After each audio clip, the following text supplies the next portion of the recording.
Question 1.3. Solve for x and y. So we have the first equation, which is given by negative 2y plus x is equal to negative 1. And the second equation is that one, which is given by x squared minus 7 minus y squared is equal to negative y. So this is a simultaneous equation. A simultaneous equation is the equation at which we have two variables. The variables are x and y. So we have two equations in which we have, so each of the equation has two variables. So the first variable is x and the second variable is y. So same thing in the second equation. So here they want us to determine x and y.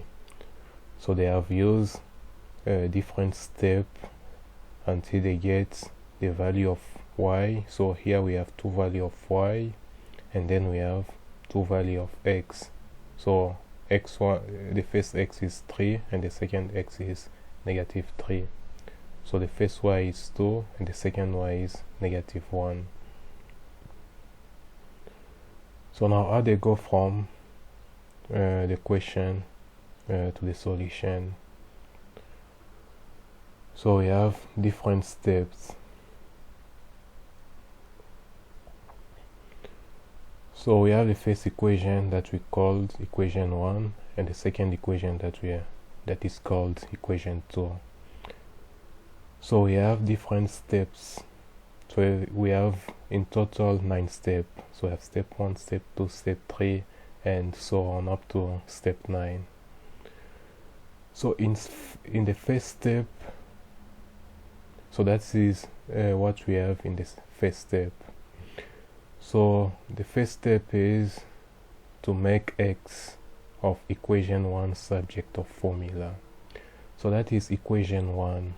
If they say make x subject of formula, it means we need to have x is equal to something. So that something should be the expression in which we have y. So we have x equal.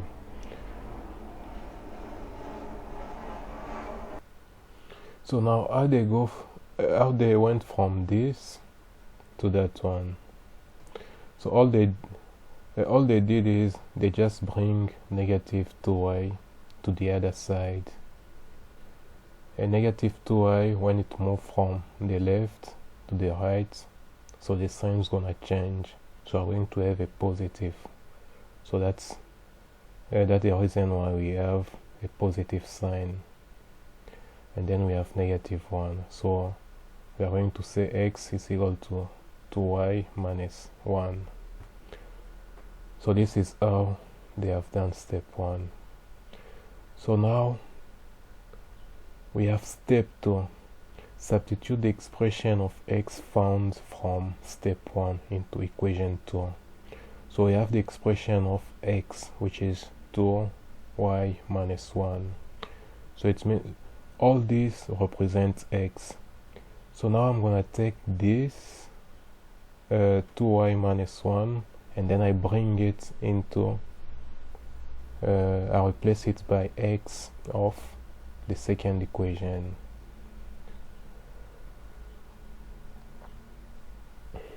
So as you can see here, all this represents x of the second equation. So I just replace that x with the expression.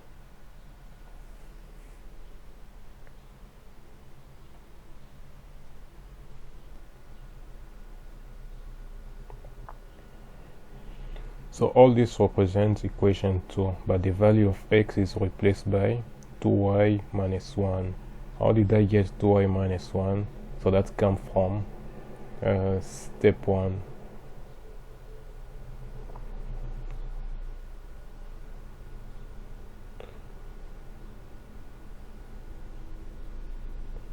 So now in step 3 we are here. So to get that we need to expand step 2. So step 3 expand step 2 using identity law of factorization. So we have 2y minus 1 to the power of 2 minus 7 minus y squared is equal to negative y. So we only look at the expression that is within the bracket. So in the bracket we have 2y minus 1, and then we have to we need to expand 2y minus 1 to the power of 2. So we are going to use this identity law of factorization. So that law simply says that if we have a plus or minus b to the power of 2, so that gives a squared plus or minus 2ab plus b squared.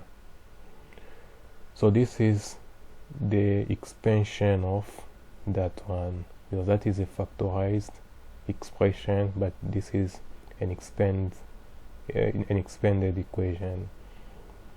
So now if you look these two expressions, they look the same. So we have the first term, which is a, and the second term, which is b. So a is similar to 2y and b is similar to 1. So now to expand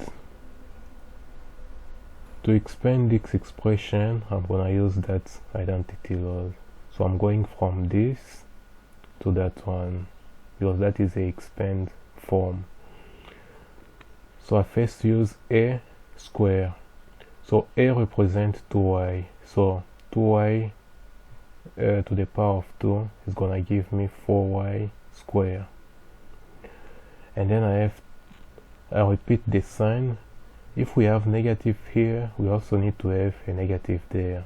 So we have negative, and then we have 2ab. So that is my a and that is my b. So if I multiply a and b, I get 2y, because 2y multiplied by 1 gives 2y. So now I need to multiply by these 2 here. So 2y multiplied by 2, I get 4y. So that's how they got that 4y here. And then I have plus b squared. So b is equal to 1. So b squared, it's gonna be equal to 1 to the power of 2, which is equal to 1. So here I need to have 1.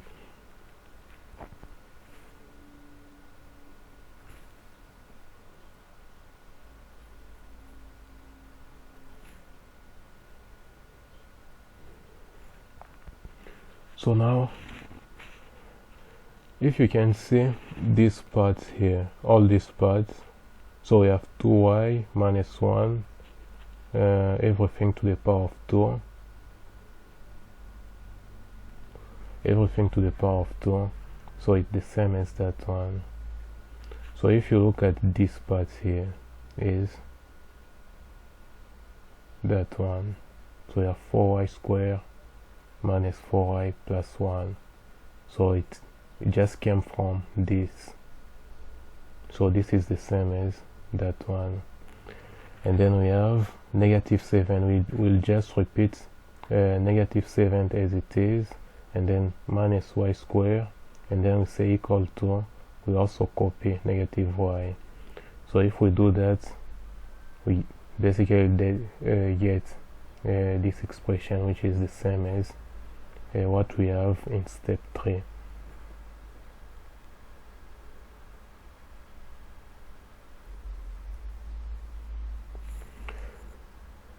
Step 4, add the like terms from step 3.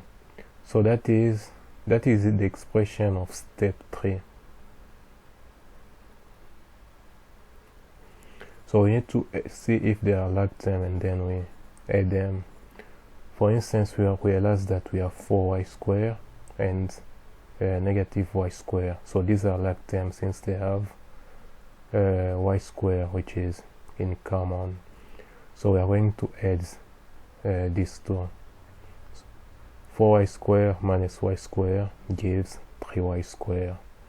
And then we also have the like term. So the term in y, we have negative 4y and negative y. But negative y is on the right hand side. So we first need to bring all the term to the left hand side, and then we can add them later. So this is negative y. When it moves from the right to the left, it becomes a y. So we have negative 4y plus y, we get negative 3y. And then we have the constant. So the constants, we have 1 and negative 7. So plus 1, negative 7 gives negative 6. And then since we brought everything to the left hand side, so we only remain with 0. So that is the expression they got in step 4.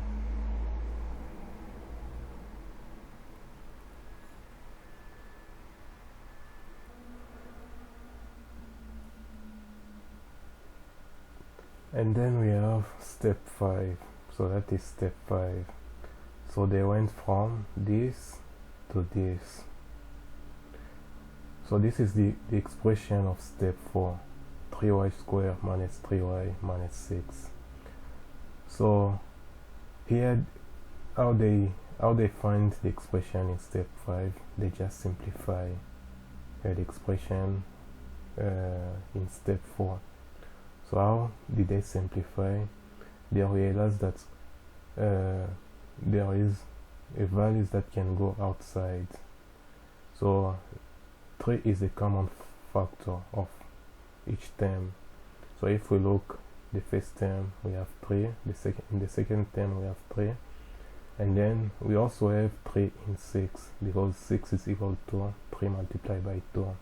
So 3 is in all these terms, so it can go outside. So we have 3, and then if we multiply that 3 by y squared, we are going to get 3y squared. If we multiply 3 with negative y, we are going to get negative 3y. Same thing, if we multiply with 2, we are going to get negative 6. So what they basically did is they just put the 3 outside, and then they say equal to 0. So now we can simplify the expression. If we divide both sides by the same term, by the same number, so the equation doesn't change. So we have the equation here. If we divide or multiply the left hand side and the right hand side by the same number, so the expression doesn't change. But here, in order to simplify, we need to divide. So we need to divide both sides by 3, this side by 3 and the other side by 3. So if we divide this side by 3, we are going to simplify, so that we will remain with y squared minus y minus 2. So that is what we get here. And then if we divide, we also do the same on the other side. So 0 divided by 3, we get 0. So that's how they got step 5. So now we go from step 5 to step 6.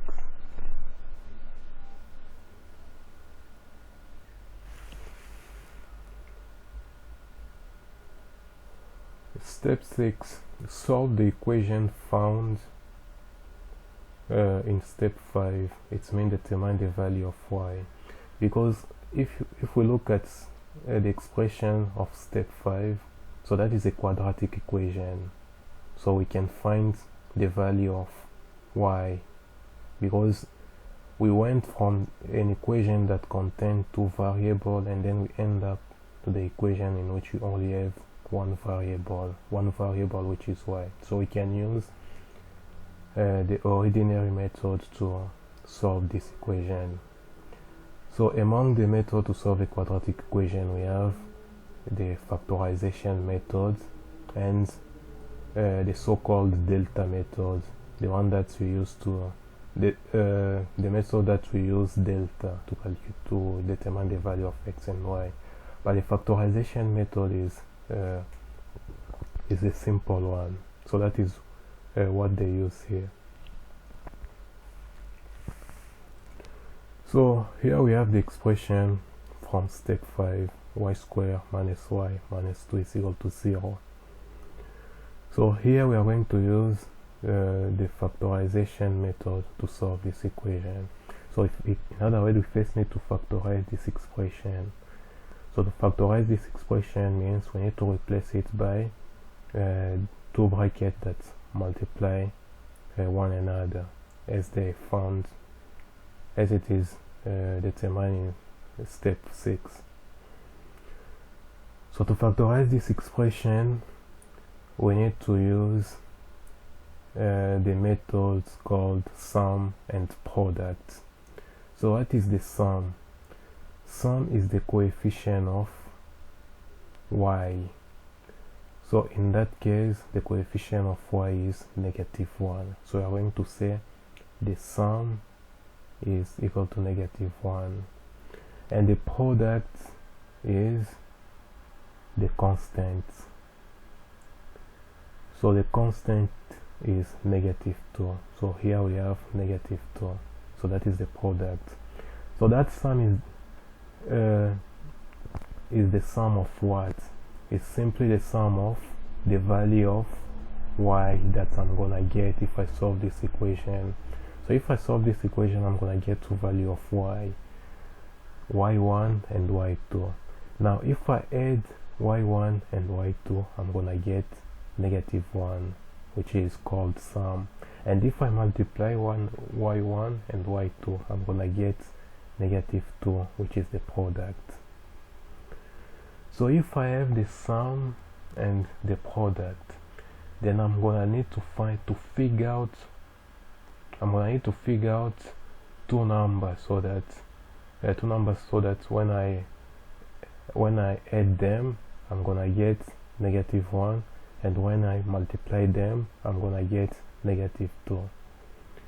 So now we have the option here. So we have -2 and 1. So these are the two numbers, because when I add them, I'm gonna get -1, because -2 plus 1 gives me gives -1, and -2 multiplied by 1 gives -2. So it needs to the option that I found need to satisfy both criteria. It means the sum criteria and the product criteria. So now if I find the root, then I can factorize my expression. So that is the expression that I had. So I will just say the factorized expression will be equal to y. I have the first number, which is -2. I'm gonna put it there, and then I multiply by y plus the second number, which is 1. I have that one here, and since it is an equation that I'm gonna need to solve, I need to say is equal to 0, as we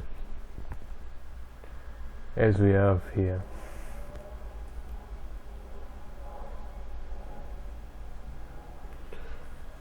So now we have factorized this. To solve this equation, I'm gonna take each factor and then I let it equal to 0. So I have the first factor, which is which is y -2, and then I say it's equal to 0. And then I have the second factor, so I'm gonna say y plus 1 is equal to 0. So in other words, I have two equations of y. So if I solve the two equations, I'm gonna get the first value of y, which is 2, and the second value of y, which is -1.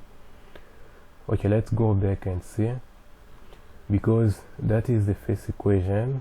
We have y minus 2 is equal to 0. So to solve this equation, we need to determine the value of y.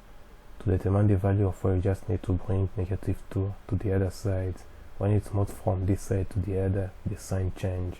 So we are going to have y is equal to 2.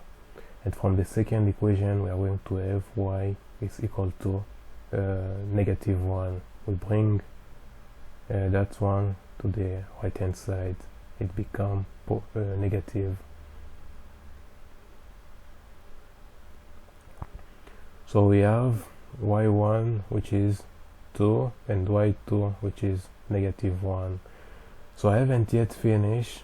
I need to determine y and x, but in here I have y1 and y2. So these are the value of y. So now to determine the value of x, I'm gonna use the expression. I'm gonna use the expression that expresses x in terms of y. So if I look at all the steps here, the expression that express x in terms of y is that one, because it says that x is equal to 2y minus 1. So I'm gonna use this equation. So since I have the value of y, I can get the value of x, because I know the relation between y and x. X is equal to 2y minus 1. So in other words, since we have two value of y, we also get two value of x when we use this equation. So I'm gonna get the first value of x. To get the first value of x, I'm gonna replace the value of y, the first value of y into this equation here. So x1 is equal to 2 multiplied by y1 minus 1. So if I replace, I'm gonna have that 2, which is that 1, and then the value of y1, which is 2. So I have 2 inside the bracket, and then I have negative 1. So if I compute all this, I get 3. So now to get x2, I'm gonna replace y2 in the same expression.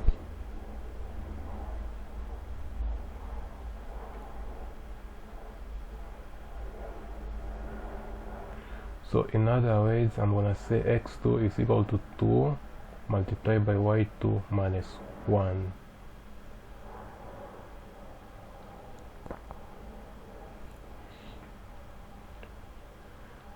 So I will just replace the value of y2 into this expression, and if I simplify, I'm gonna get the value of x2, which is negative 3.